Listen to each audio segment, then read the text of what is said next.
Okay, everybody, great to see you. Great to have you here.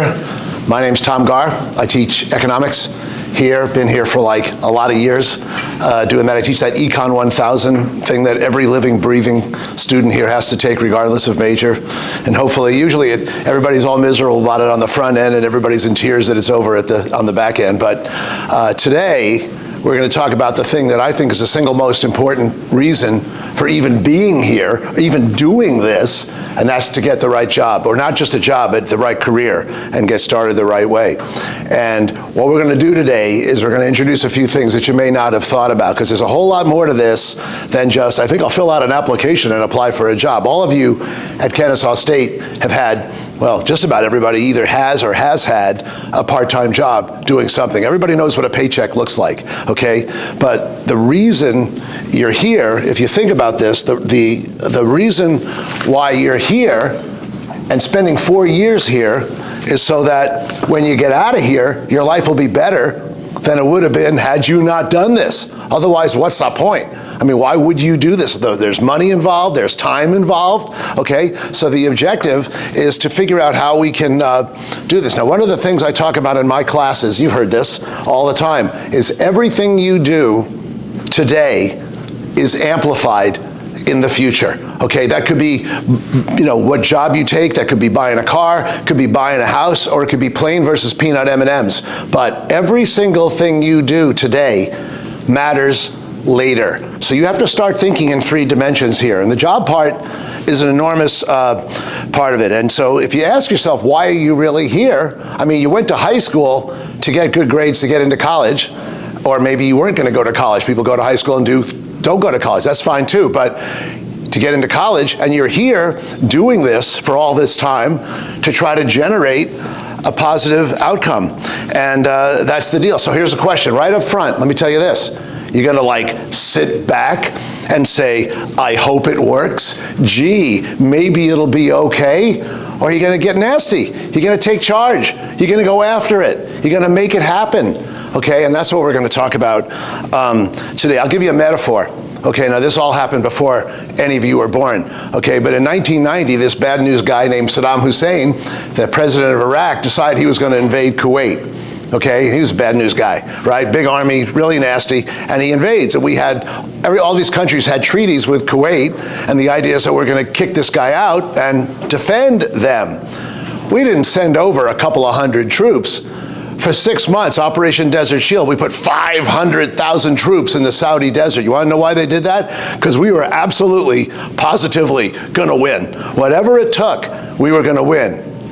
That, from this moment forward, is how I want you to think about the job stuff and the career stuff. How do we make absolutely sure that on every single thing you do, the odds are always in your favor? Those of you who have been in my class, some of you I recognize here, okay, you know that for me, I always want to make sure that you have an edge, okay? I want you to have an advantage. The world is tough, it's competitive, and I'm wearing the same jersey you're wearing, okay? And I only care that you guys all succeed. That's where we are, and that's what we're going to talk about.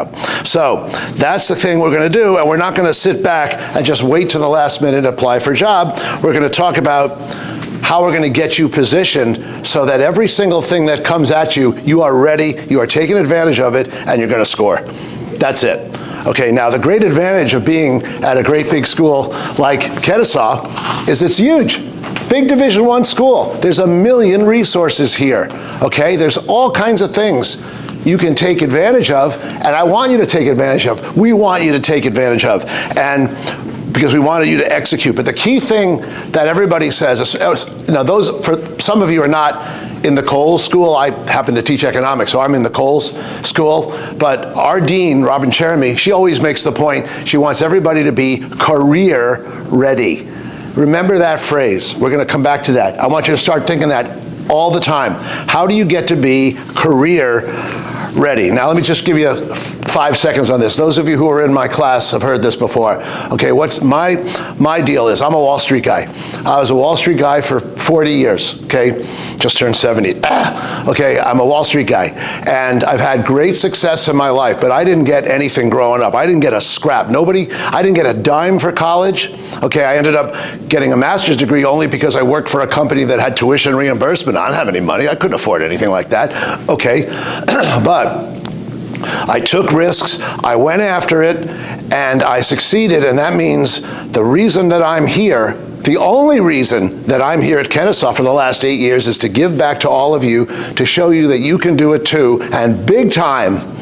That means the part about getting a job. In fact, I was just telling them in the back a little bit ago, but since I've been here, I've now taught over 11,000 students in Econ 1000, and I care about every last single one of them. Just walking from Kohl's to come over here, 50 yards? I got stopped like 4 times. Hey, Professor Garr, I mean, all I care is that you guys do it, but I'm going to show you some stuff today on how this works. So starting right now, it doesn't matter what job we're talking about. It doesn't matter what your major is. There is a great starting salary. There is a great job waiting for each of you for the taking from Kennesaw State, coming out, hitting the world, but you just gotta learn how to maximize your chances of getting it. I don't care what your major is. Could be nursing, could be teaching, biology, sociology, business, history, music, dance, whatever.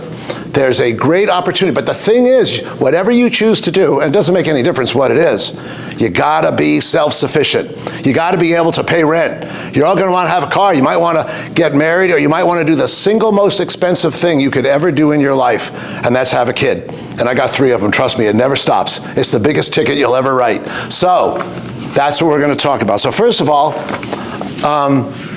you gotta believe in it. You gotta believe that you can do it. If you believe, in my experience, if you believe you can do something, you can do it, okay? If you believe you're gonna fail, you're history, you're toast. If you believe you can do it, even though the odds look against you, if you believe in yourself, you can do it. So let's go through how it works. First of all, timing. Now, all of you are already in college, but I will just tell you, it is not too soon to start doing this when you're still in high school. And I did that with my younger boys. I have 3 boys, ages 35, 28, and 28. And I did this some with my older boy, but a lot with my younger boys. And it matters. And what I want everybody to do, starting today, right now, this is your inflection point. That means whatever you've been thinking up to now, it all just changed. The minute you sat down in this room and listening on Instagram or whatever it is we're listening on, okay? But I want all of you to start thinking right now, this is the point where we get nasty and get ready and get started and we hit it. So that's where we are. Okay, now enough introduction. Okay, phase 1, okay? What I want you guys to do is you gotta learn how to do your homework, okay? Now, when we talk about doing your homework, starting today, right now, every day, 7 days a week, for the rest of college, you need to do something towards getting another job, getting that first job. Now, it might be just spending 5 minutes thinking about something. It might be watching a YouTube video. It might be talking to somebody. It might be just saying, this thing that I did today, how does it relate to my biochemistry major? Or how does it relate to being a nurse? Or how does it relate to being an accounting, whatever it is, okay? Every day, when you go to bed at night and you haven't done anything at all to even think about that, get your butt out of bed and just spend a minute or two just thinking about stuff. You want to start getting into that zone. This works. I know it sounds dumb, and it's like, come on, get a life. I want to have some fun. You can have plenty of fun, but I want you to start doing that right now. Secondly, whatever you're majoring in, whatever it is, doesn't make any difference. I want you to start going online, asking people, find out what the starting salary is. If you were to graduate exactly right now, what would the starting salary be? What do you think you would need to live? Would you have a roommate? Maybe that gets your rent down a little bit, depending, maybe you live at home with parents for a little longer or whatever, have a car, cell phone, whatever it is not too soon right now to sort of fantasize, if I was working in that job now, based on what salaries in that job are now, based on what they take out taxes and all that, how much you take home, how much you need. And you know why? All of you have used Excel. You create a spreadsheet as if it was happening now, because you'll be tweaking this all over the place as you go forward. You'll be making adjustments. You'll find out that this year salaries might have gone up 4%, or rent has done this, or this has done that. You're gonna not have all the answers in the beginning, but over time, you'll find out about this apartment complex over here, or a better deal on a cell phone, or a better deal on a car, or gas prices could go down or up. You need to start doing this now. I do not want you, when the time comes to start applying for a job, to be a deer in the headlight and flying blind. In fact, in case you hadn't noticed, that's why Kennesaw State makes every one of you take Econ 1000. They don't want you to be a deer in the headlights when you graduate about money. That's where I come in. But I want you to do this right now. Start putting that together. Now, one side issue. I talk about this in my classes when we do the macro stuff. Let's have a quick conversation about student loans, because this is part of that spreadsheet, okay?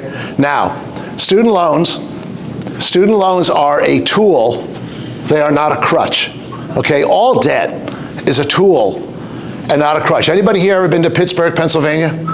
If anybody's been to Pittsburgh, when you get off the plane at the Pittsburgh International Airport, okay, you're in West Pennsylvania farmland, and if you take a cab or the shuttle or a rent car, whatever it is, and you're going into the city, it's all farmland everywhere. And then there's this like mountain in front of you. It's not really a mountain, it's like Stone Mountain, it's about that big, right? And there's a tunnel, and you go in this tunnel, and you come out the other side, and there's this great big sprawling city. There's the US Steel building, there's the baseball stadium. I mean, where'd this come from? But you wouldn't have gone into that tunnel unless you knew there was something on the other side coming out. That is the way you think about debt. But student loans factor into this spreadsheet thing that I just talked about. Okay, so when you're talking about student loans, let me tell you how it works. Student loans work on what they call a 10-year amortization. That means if you borrow money to pay for college, you're paying it back a payment per month. That's 12 times a year for 10 years. That's 120 payments. Okay, now, right now, based on where interest rates are, it's about 1.1% per month for every amount you borrow. So if you borrow $10,000, that's $110 a month for 10 years. If you borrow $100,000, it's $1,100 a month. It's a lot of money. You need to factor that in now. There are times with students that say, I'll push my graduation back a semester, work a little more, so I borrow less. But you have to be thinking about that. If you've already borrowed some money, fine.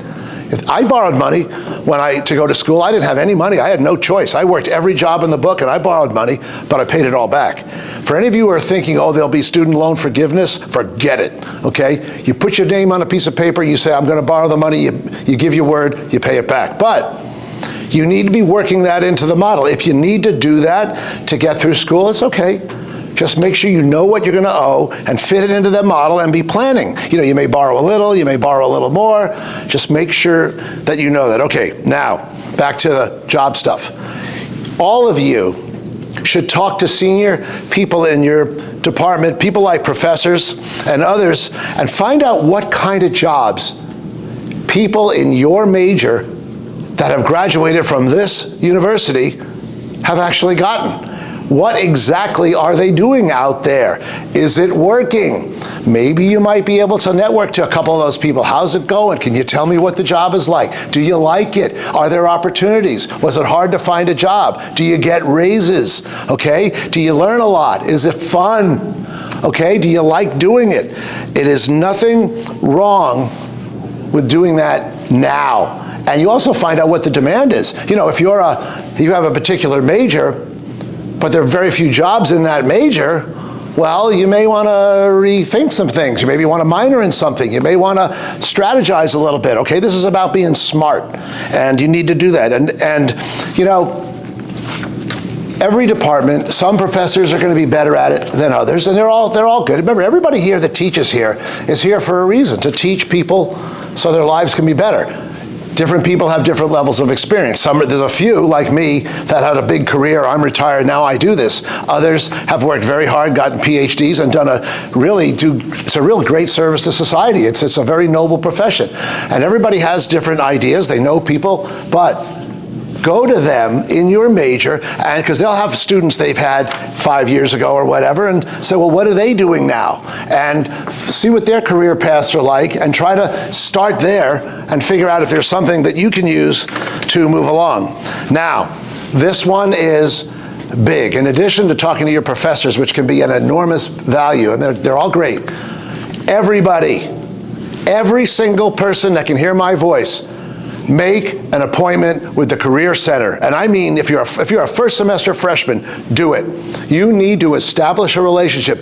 In the Coles School, there's a lady named Heather Owens who's fabulous. I've worked with her with students a whole bunch, and they can help you with everything from getting ready for internships and interviewing and resumes and a whole bunch of other things, but it is not too soon to talk to them right now.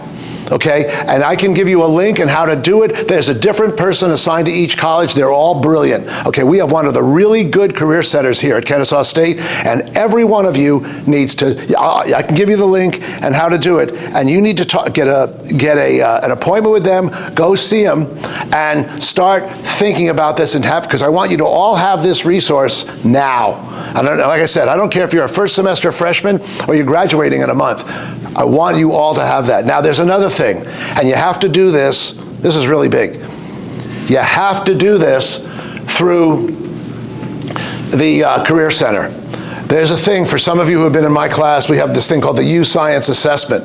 This thing is great. You know, one of the great things about going to a big school is there's a lot of cool stuff and it's free, okay? This thing, you go into this thing, you do this 20-minute assessment, it kind of gives you a sense of what you might be good at, what you think you like, where you have great sort of success points, and it's free. And then you do the thing and then you get off, you come back in and it gives you all your results, like right there. If you're in my class, we invite you and send you a link. If you're haven't ever done this, the Career Center will set that up for you, and you should do that, because you know what? You may think you want to be a nurse, and that's wonderful, and if that's what you decide, but you might go into this thing, and if you're having any doubts, you might find that there's another medical profession or some other profession that you might be well suited for also. That doesn't mean you shouldn't be a nurse. I mean, my wife's a nurse. Nursing is fabulous. What I'm saying is, you know, if you're 18, 19, 20 years old, you don't have 30 years experience. You know, you think you know what you want. My first degree was in industrial and labor relations from Cornell, okay? I thought that's what I wanted to do.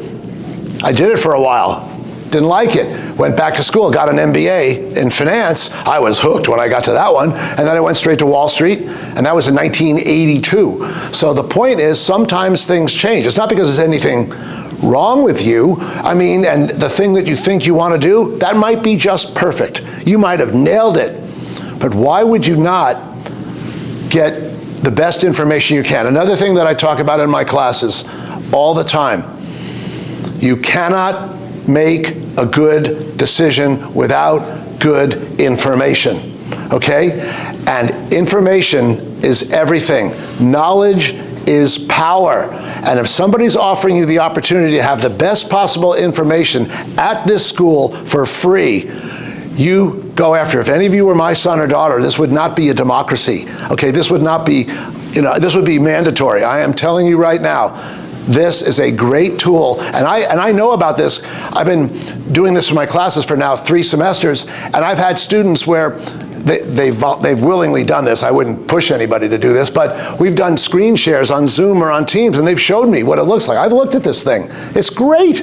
Okay, so please, do the U-Science assessment, talk to the Career Center, and do it. Now, let's get serious. Let's go to phase 2.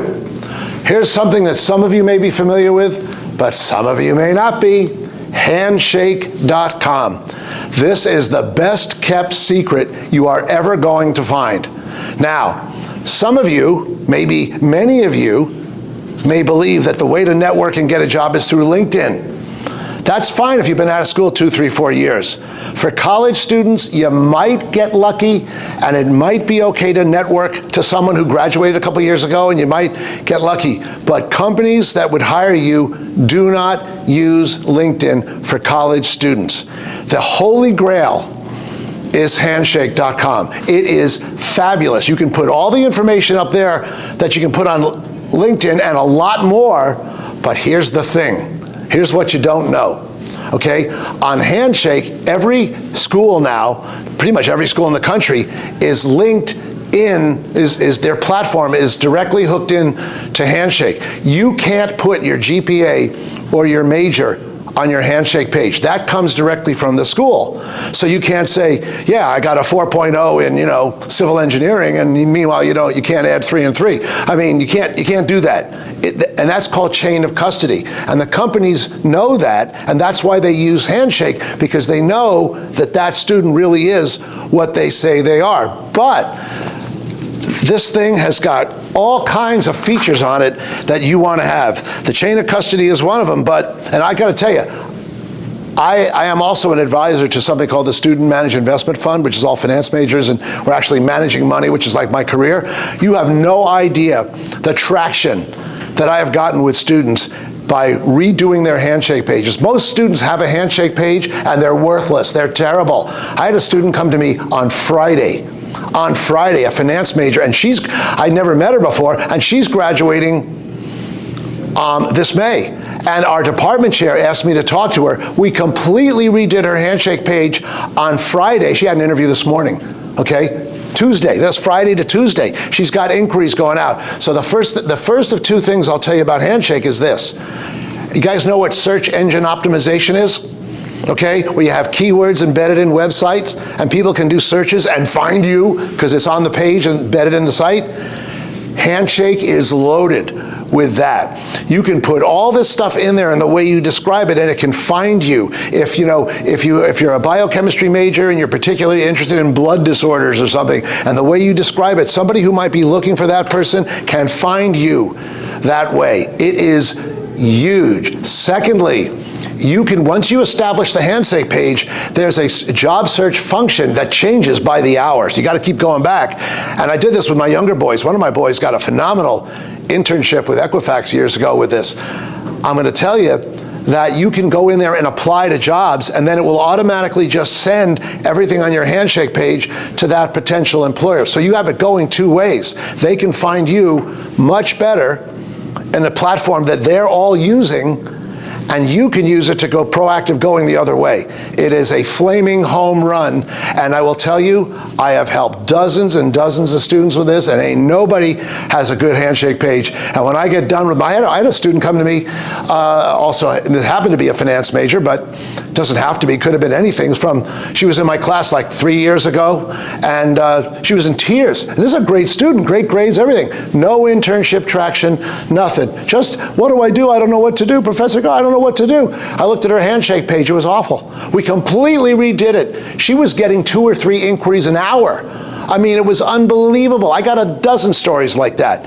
It is the best kept secret. I want all of you to be the winners. I don't care nothing about anybody competing for a job that went to UGA or Auburn or Mercer or Clemson or Georgia Tech. They can go, we send them packing. I'm wearing the KSU jersey. I am telling you, you want to have an edge?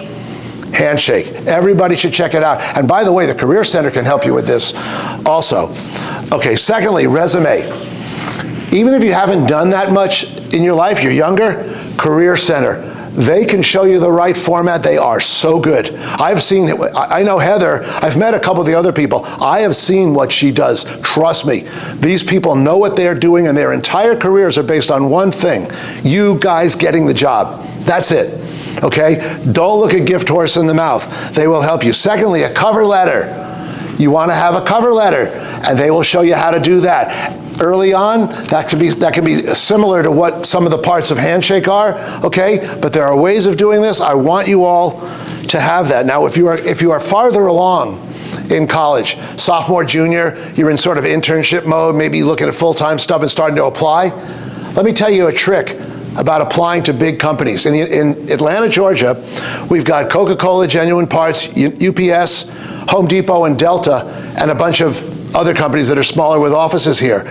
You know that you could take that cover letter and resume and go on their website and register, and then any job that you see on the website, you can click and it automatically goes to your information. You can exponentially expand that. And you can do this for those of you in health sciences, you can do this with hospitals. For those of you who are education majors, you can do this with school systems. For those of you who are engineering, there's all kinds of things with engineering firms. I'm telling you, this is an untapped market and it is huge. So go to every big company website. And another thing, even if you're not applying, look at what they have and don't be too specific.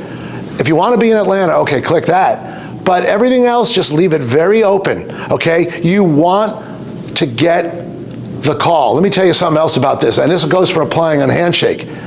If there's an assistant bookkeeper at a dog and cat hospital in southern Idaho, and that might be a kind of job that you would be interested in, you click on it and you talk to them. And if you don't want to work in Idaho at a dog and cat hospital, my advice to you is don't work there, okay? We want you to get the call. Companies do this.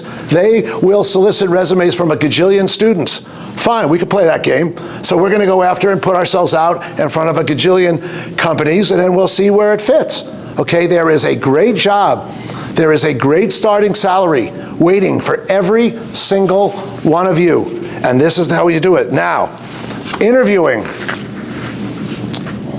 Oh, by the way, regarding your experience, this is really important. Actually, guys, this is really, really important, okay? Some of you may be at the point where you have some experience in your chosen field. Some of you may have had jobs with no experience in your chosen field. I had a student a couple of summers ago. I won't say her last name, but her name was Anna Kate, psychology major, smart, homeschooled, smart as hell. You know how I know how smart she is? Because I have a video of her doing a Rubik's Cube in under a minute. Good grief. I mean, this kid was borderline genius, but she was in my class, right? And she didn't know how to do, internships or whatever. I said, well, Anna Kate, are you working? Yeah, I'm working now. Where are you working? She was real bubbly right up to this moment. And then I said, where are you working? She goes, I work at Publix. I was real quiet, I work at Publix. I said, okay, fine. What do you do at Publix? And she said, I work in produce. I said, Anna Kate, somebody asked you where you work. Say, I work at Publix. What do you do? I'm in produce, damn it. And we got some great broccoli. Why don't you get your butt over here and buy some? Okay? Be proud of it. There is nothing in this world, and I mean, guys, nothing in this world more noble than working your way through school to get an education. I don't care if you go into Harvard Law School and you're working your way through delivering pizzas, okay? I've got students that are servers and hostesses in restaurants. I've been parking cars, front desk at the tanning salon, work in the library, you name it, babysitting, nannies, whatever. Doesn't matter. I did it. I had no money. I worked my way through school and I got there, okay? Guys like me hire people like you. You work your way through school, you tell somebody, you hold your head up and you say, this is what I did to get an education. I didn't have the money and this is how I did it. You hold your head up because that will get respect. Respect is what matters, and that's what I want you to do. Now, let's talk about the interview phase. Okay, I want you to remember something about where you apply. There's an old saying on Wall Street, you don't know what you don't know. There could be a job out there that's something like what you do, and you don't know anything about it. So what? Talk to everybody. Interview everybody. Be prepared. You don't shut down anything, okay? And always be available like that. Now, I want you all to start thinking about something else. And some of you may have done this, and a lot of you have never done this. It's called an elevator speech. You know what an elevator speech is? At any given moment, I could walk out of this room right now, somebody could pull me aside and say, hey, Tom, tell me what you do in economics. We might want you to do this, that, or the other thing.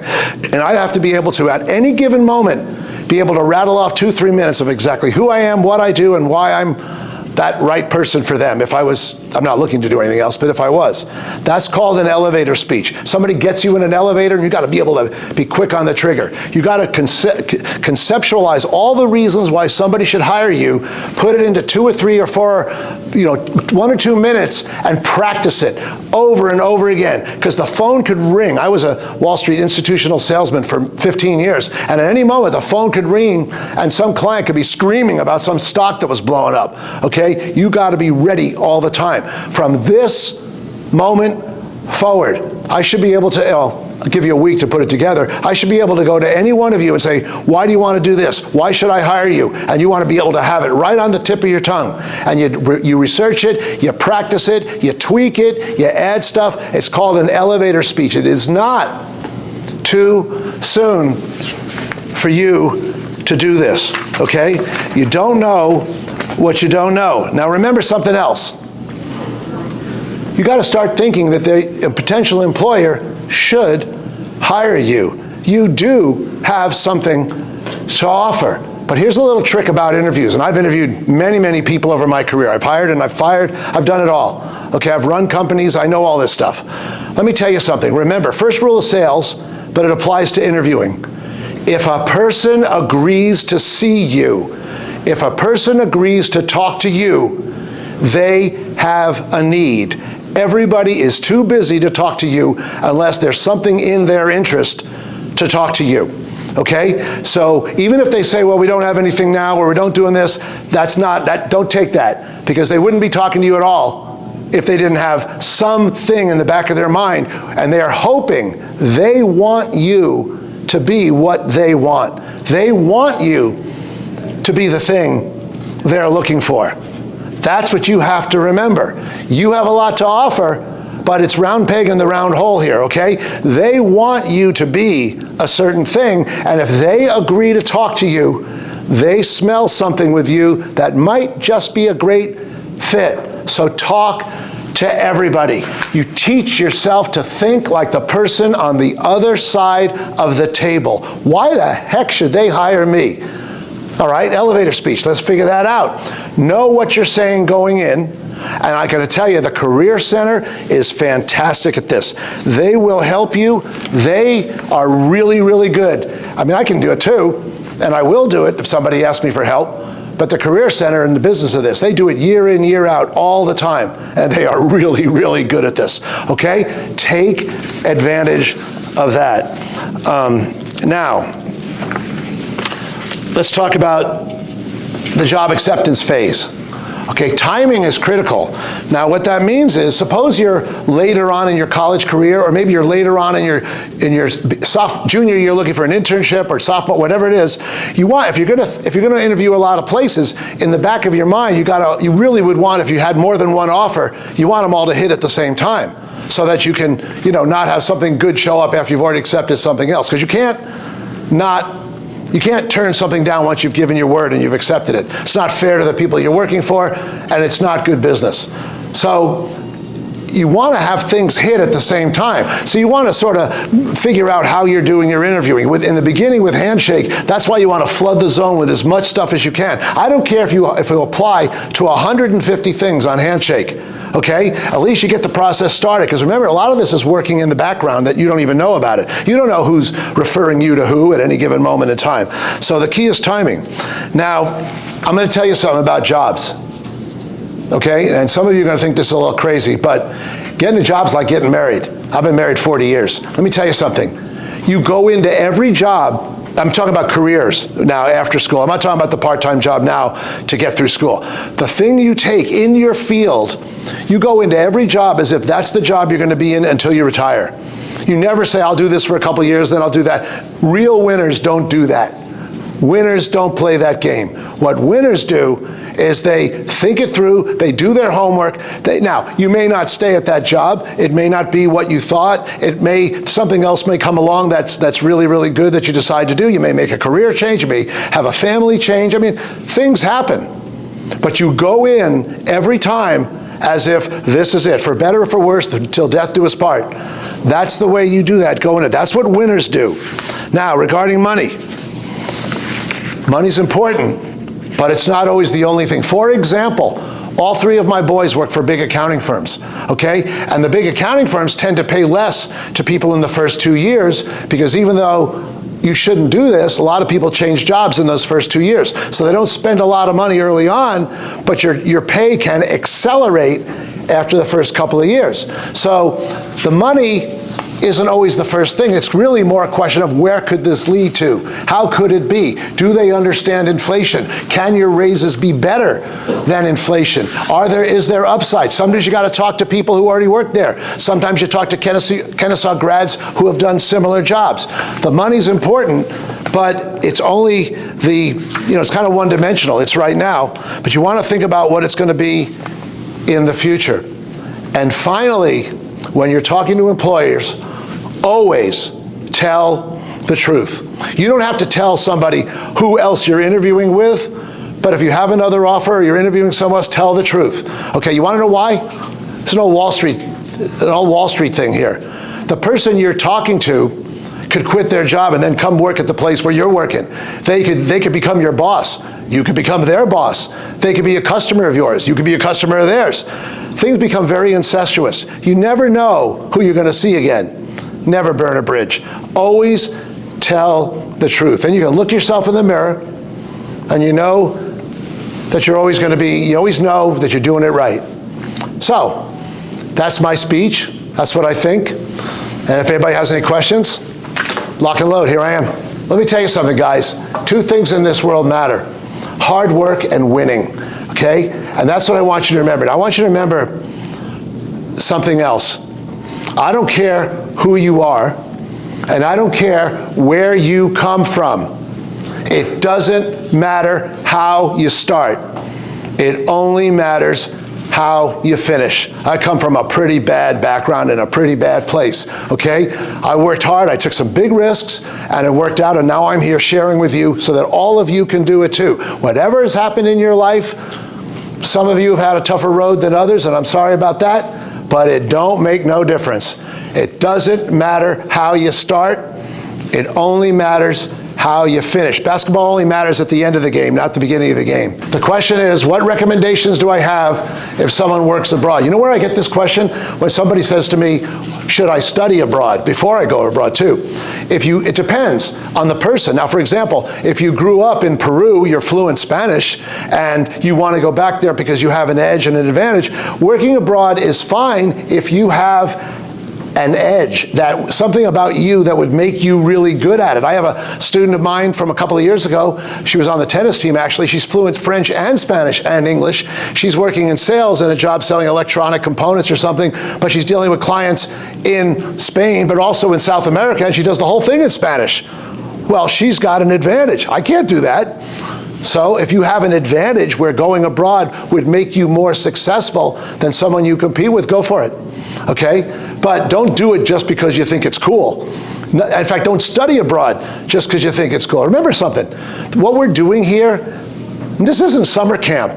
We are on a mission here to get you into the best possible position when you blast off out of here, when you graduate. Finish your degree at Kennesaw, get your degree, graduate, and then we want you in the best possible position. So studying abroad, if you have an advantage or an edge, yeah. What is the best advice to someone with no experience looking for internships? What if you've been struggling to find internships?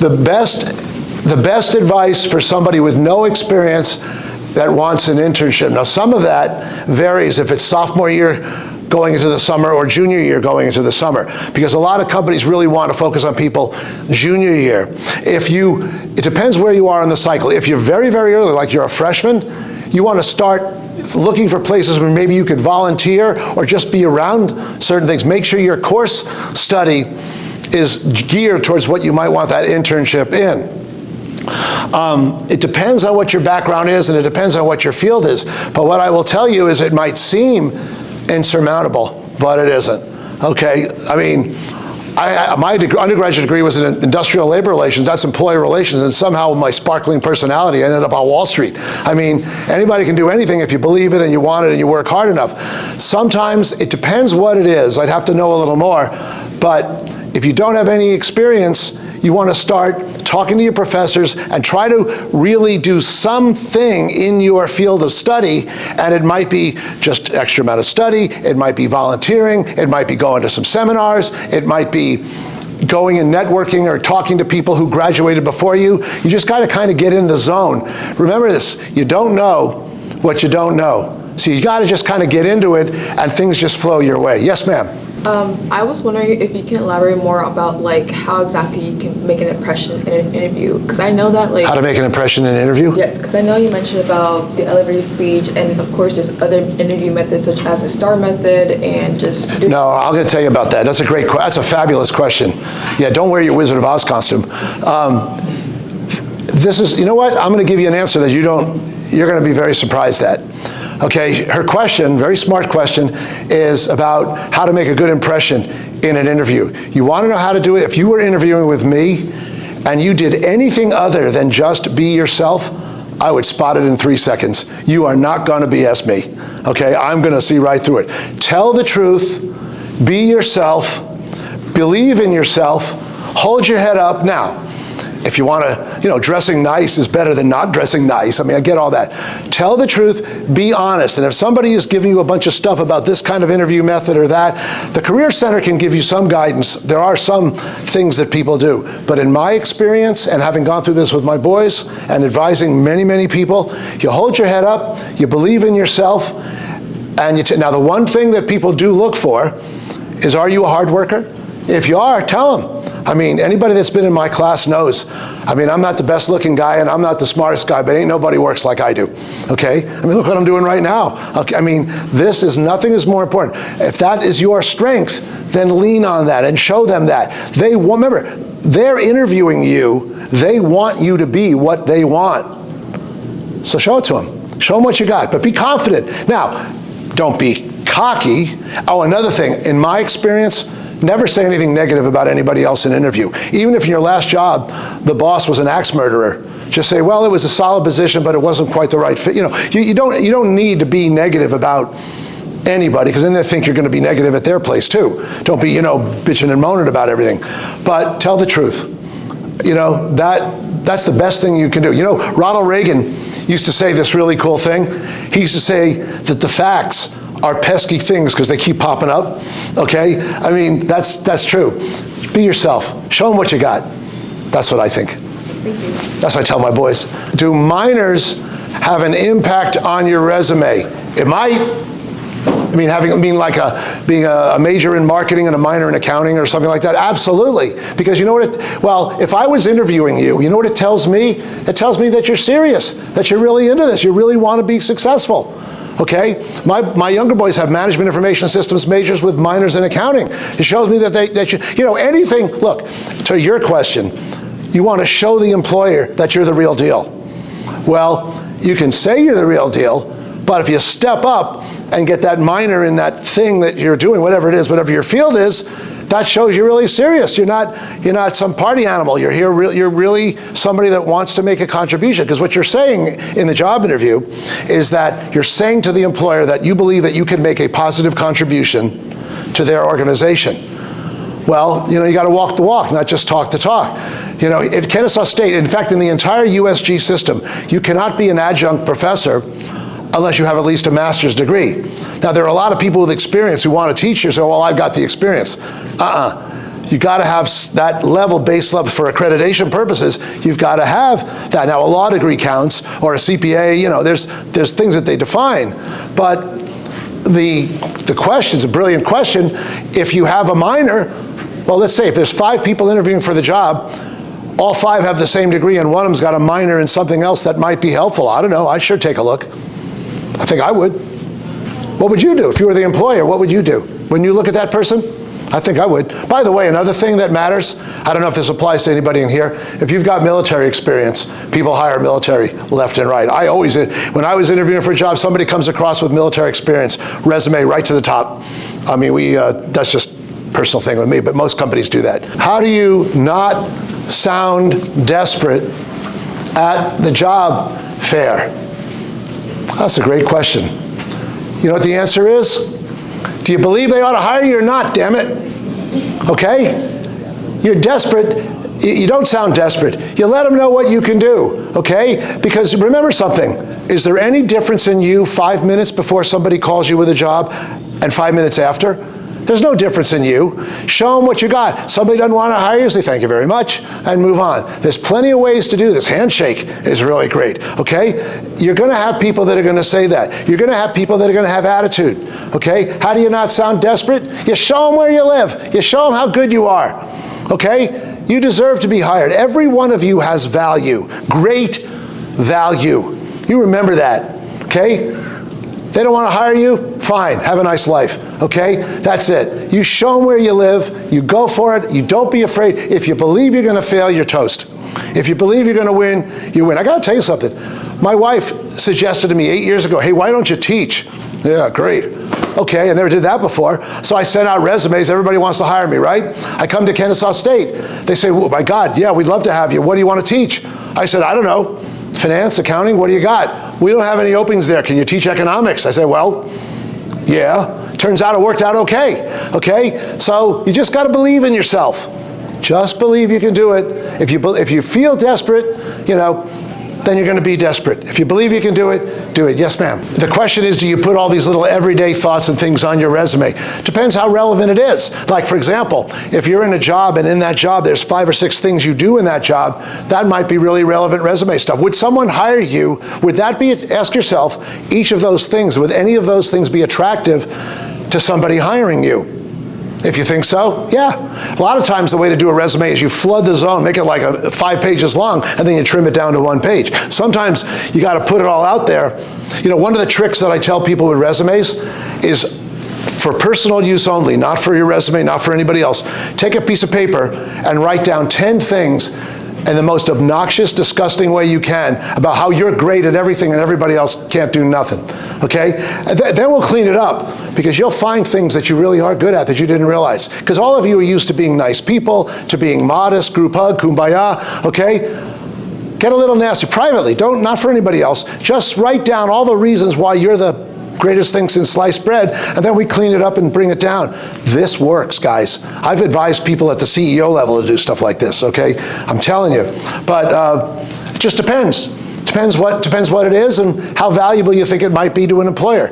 You don't want to just put quantity over quality, but if you think it matters, you think they'd care, or if somebody else helping you, like the Career Center, thinks it matters, get it on there. And especially, get it on your handshake page. If your handshake page looks just like your resume, it doesn't matter, because you don't know who's looking at the resume and who's looking at handshake, or if handshake gets them to the resume, or handshake gets them to say, send me your resume. Okay, it can look exactly the same. It doesn't matter. Great question. Really smart. I have a very broad major. My major is media and entertainment, so I'm wondering, like, do job employers really care if your major is very broad, or do they want something more specific? All right, her question is, she's a media and entertainment major. It's a broad major. Do employers want something that's a broad major, or they want something more specific? I don't know, what do you want to do? I kind of wanted to keep my options like wide open. Okay, all right, but are there certain things in the field of media entertainment that you find interesting? Either journalism or TV production. All right, well then what you should do is apply. A lot of people will apply to 2 different tracks and have a different cover letter for each one. Okay, and just talk to them. And when you're applying for things that are journalism related, you're talking about that, and you're talking about the courses you've taken. Your resume can be very general for both, but because you're in college. It's very hard to have 30 years experience when you're 20 years old. The math doesn't work, okay? But don't think so much about what employers want. Think more about what you're trying to achieve and put it out there, what you've done and what value you bring. You know, don't get all if 5 people tell you, well, you should do this and you should do that, and your friends are all saying you ought to do this and you ought to do that, most of the time you should just get new friends, okay? Because, it's all noise. Believe in yourself, be confident, attack, and you'll be fine. Just what depends what you want to do. All right, a question over here. Yes, sir. Yeah, so you were speaking about the cover letter. Specifically, what is that? This is my first time ever. That's all right. It's a great question, because I didn't really go into it. A cover letter is Hi, my name is Tom Garr, and I am majoring in whatever it is, and graduating in May of 2026, and I'd like to introduce myself. I am looking for an internship or something in this field. And then the next paragraph is, up until now, I have done these things, and I have taken courses and tried to focus on these areas, and I believe that this is an area where I can do this. Then the last paragraph might say something like, I would really like to have a further discussion with you to talk about where I might be able to contribute to the team. If you think this is a possibility, my resume is attached. Here's my number, my email, whatever. Please feel free to contact me. I look forward to hearing from you, blah, blah. This is the middle paragraph. You can put a lot of stuff, but it's one page. Yeah, some just like that. Good question. What else? Got another one? Yes, ma'am. For a cover letter, do you personalize it for every company that you apply to? All right, the question is, do you personalize every letter for every company? Some people do that. I generally don't do that because on Handshake, you put it out there, you never know who's going to see it or where it's going to go. I like to keep it general, but there are times when I really want to work for CNN, your journalism and media entertainment major, and you can just zero it in for them. Sometimes it just depends on the situation. If you're sort of just putting it all the way out there, then you just put it out there in general, because you never know how things get forwarded.